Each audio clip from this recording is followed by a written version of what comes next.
በዛሬ ቪዲዮ ላይ የምናወራው እንዴት አንድ ተማሪ ፍሬሽማን ላይ እያለ አሪፍ ውጤት ሊያመጣ ይችላል የሚለውን ነገር እናያለን። ምክንያቱም ፍሬሽማን ላይ የምታመጡት ውጤት ቀጣይ የመረጣችሁትን ዲፓርትመንት እንድትገቡ አሪፍ ምክንያት ስለሚሆናችሁ ማለት ነው። ስለዚህ እኔም ይሄን በማሰብ ዛሬ 6 ኮር የሆኑ ሀሳቦችን ይዤላችሁ የመጣሁት እነዚህ ሜቶዶች ለኔም ሆነ በዙሪያ ያሉ ጓደኞቼ አሪፍ ውጤት እንድናመጣና ወደ መረጥነው ዲፓርትመንት እንድንገቡ ምክንያት ሆኑና ስለዚህ እነዚህን 6 ሜቶዶች ዛሬ ለእናንተ አካፍላችኋለሁ። ለማታውቁኝ ቃል እባላለሁ። የድሬዳዋ ዩኒቨርሲቲ 4ኛ ዓመት ኮምፒውተር ሳይንስ ተማሪ ነኝ። ለዚህ ቻናል አዲስ የሆናችሁ ሰዎች ሰብስክራይብ በማድረግ ፍሬሽማን ለሆኑ ጓደኞቻችሁ ለተለያዩ ግቢ ለሚገኙ ደግሞ ላይክ እና ሼር በማድረግ ማዳረስ እንዳደረሱ። የመጀመሪያው ግቢ ውስጥ እስካላችሁ ድረስ አሪፍ ኢንፎርማቲቭ ወይ ደግሞ ኮሚኒኬተር ለመሆን ነው። ግቢ ውስጥ አሪፍ ኢንፎርማቲቭ ወይ ኮሚኒኬተር መሆን ከቻላችሁ ለእናንተ ኢንፎርሜሽን የሚደርሰው ከተለያዩ አስፔክቶች ይሆናል። ምናልባት ስለሚያስተምሯችሁ አስተማሪዎች ሊሆን ይችላል፣ ስለ ትምህርት ቤታችሁ ግሬድ አያያዝ ወይ ደግሞ ስለ ስኩል ሲስተሞቻችሁ ሊሆን ይችላል። ስለ የተለያዩ ነገር ለእናንተ ቀድሞ ኢንፎርሜሽን ይደርሳችኋል ማለት ነው። ኢንፎርሜሽን ያለው ተማሪ እናንተ ግቢ ውስጥ 50% ላይፉ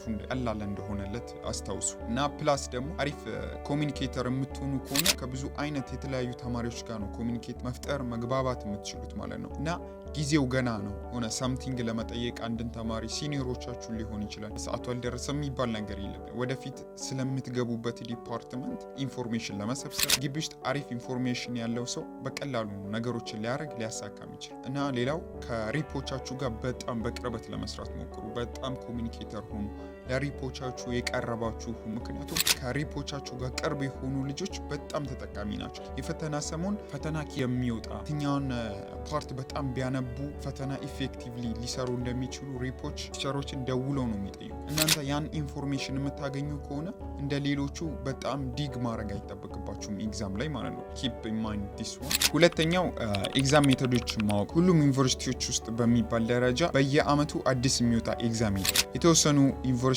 ወይ ደግሞ የተወሰኑ ቲቸሮች ብቻ ናቸው አዲስ ኤግዛም በየአመቱ የሚወጡት። ሬስት ኦፍ ምንድን ነው የሚያደርጉት? ወይ ትንሽ ኤግዛም ነው የሚያወጡት፣ የአምናና ካቻ አምናን በመደጋገም ነው ሚድ እና ፋይናል በድጋሚ የሚወጣው ማለት ነው።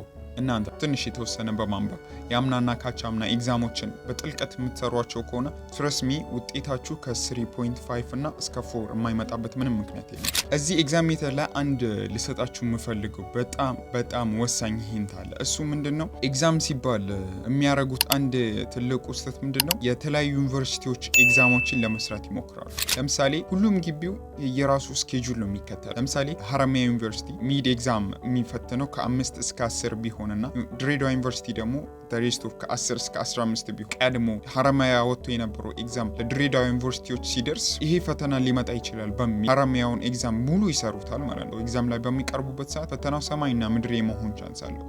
በቻላችሁ የምትሰሯቸው ኤግዛሞች የዩኒቨርሲቲያችሁ መሆን አለበት። ሶስተኛ በጣም በጥንቃቄ ማየት ያለባችሁ ፖይንት ሪሌሽን ዊዝ ቲቸር። ከቲቸሮቻችሁ ጋር ያለው ሪሌሽን በተቻላችሁ አቅም ፍሬሽማን ላይ አሪፍ ማድረግ አለባችሁ። ምክንያቱም እናንተ በጣም አንብቤ ኤግዛሞችን ሰርቼ ሞር ኢንፎ ኮሚኒኬሽን ኖሮኝ ፈተናዎችን በራሴ ሰርቼ አሪፍ ውጤት አመጣለሁ ብላችሁ ልታስቡ ትችላላችሁ። ግን ከአንድ ቲቸር ጋር ተሳስታችሁ ሜስዳ በምታረጉ ከሆነ ያላችሁ ሪሌሽን ከአንድ ቲቸር ጋር መጥፎ የሚሆን ከሆነ አንድ ቲቸር ውጤታችሁ ሊያመሰቃቅለው ይችላል። አይኖ ፍሬሽማን ላይ በጣም ተማሪዎች ጸባይ በጣም አስቸጋሪ ነው። በጣም የሚነጫነጭ አስተማሪ ነው ያለው። የሚያስጠላ ቲቸሮች ይኖራል። ስለነዛ ቲቸሮች ቀድማችሁ ከሲኒየሮቻችሁ ኢንፎ ለመሰብሰብ ነው። ፕላስ ደግሞ ምንም ያክል የነዛ ቲቸሮች ጸባይ አስቸጋሪ ቢሆን መጥፎ ቢሆን ሀምብል ሆናችሁ መቅረብ አለባችሁ። አንድ ኢንጂነሪንግ መግባት የሚፈልግ ተማሪ ከፊዚክስ ቲቸሩ ጋር ቢፍ ኖሮት አጉል ነገር ውስጥ ቢገባ ያ ቲቸር ያለ ምንም ኤፍ ሊሰጠው ይችላል፣ ሊያስደግመው ይችላል ማለት ነው። ይሄ ተማሪ ቀጣይ ዲፓርትመንት በሚገባበት ጊዜ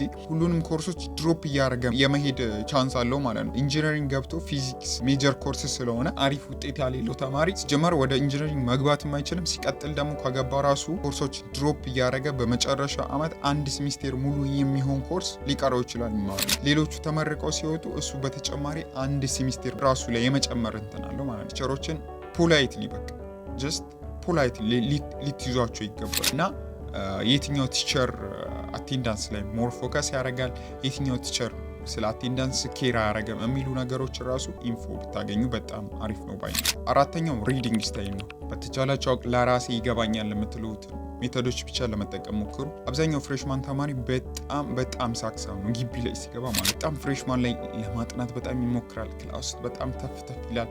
ላይብረሪ ገብቶ በጣም ነው የሚያጨናንቀው። ክላስ ውስጥ አይታችሁ ከሆነ ጥያቄ ለመመለስ የሚደረግ ጋጋታ አለ። ሁሉንም ተማሪ ስታይ ሁሉም ቀለሜ ነው የሚመስላችሁ። እኔ አንድ ነገር እዚህ ጋር የምነግራችሁ በራሳችሁ ያጠናን ስታይል ለማጥናት ሞክሩ። ብዙ አይነት ተማሪዎች አሉ። ፈተና ነገ ተብሎ ዛሬውኑ አጥንተው ነገ አሪፍ ውጤት የሚያመጡ አሉ።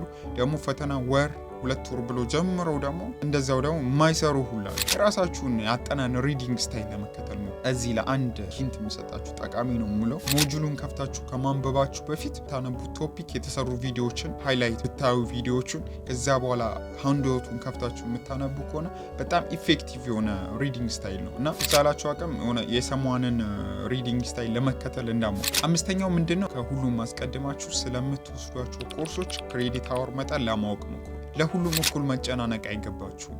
ለምሳሌ ኢመርጂንግ እና ማትስ እኩል ልታጠኑ አትችሉ። ኢመርጂንግ ያለው ክሬዲት አወር 2 ወይ 3 የሚሆን ከሆነ ማትስ ደግሞ 5 ነው። ለማትስ የምትሰጡት ጊዜና ለኢመርጂንግ የምትሰጡት ጊዜ እኩል ሊሆን አይገባም። እነዚህን ክሬዲት አወሮች ማወቃችሁ ምንድነው የሚጠቅማችሁ? የትኛው ላይ ሞር ፎከስ አድርጋችሁ ማንበብ እንዳለባችሁ፣ የትኞቹን ኮርሶች ማምጣት እንዳለባችሁ። ሶ ታይማችሁን ሴቭ ለማድረግ ያጠናን ሪዲንግ ስታይላችሁን ራሱ አሬንጅ ለማድረግ የምትወስዷቸውን ኮርሶች ክሬዲት አወር ማወቅ ሶ ኢፌክቲቭ። ክሬዲት አወሮቻቸው ከፍ የሚሉት እነዚህ ሜጀር ኮርሶች የሚባሉት ናቸው። ዝቅ የሚሉት ደግሞ ያው ሰፖርቲቭ የምንላቸው ናቸው። ስድስተኛው ላይ ያልተቀመጥኩላችሁና በጣም ታስቡበትና ጊዜ ሰጥታችሁ ልታዩት የሚገባው አንድ ነገር ምንድነው? ስለ ዲፓርትመንት ነው። ስለ ዲፓርትመንት ሲባል ብዙ ጊዜ ብዙዎቹ የሚሳሳቱት ምንድነው? ዲፓርትመንት ስንመርጥ እኔ የምፈልገው ምንድነው ሶሻል ነው ናቹራል ነው የሚሉ ነገሮችን ሳንወስን ፋሚሊ ሊሆን ይችላል በጀማ ይሄንን ንግባ በሃይፕ ሆነን የትኛውን ንግባ ብለን በማሰብ ነው እንትን የምንለው። በጣም ልታስቡበት የሚገባው ነው። ስለ ዲፓርትመንት ማለት ነው። ምንድነው የምፈልገው? የትኛው ላይ ኢፌክቲቭ ነኝ? የትኛውን ብማር ውጤት አመጣለሁ ብላችሁ አስባችሁ ነው ዲፓርትመንት መምረጥ ያለባችሁ። የማንም ተጽዕኖ ሳይኖርባችሁ፣ የማንም ግፊት ሳይኖርባችሁ ዲፓርትመንት ብትመርጡ በጣም ጸዴ ነው።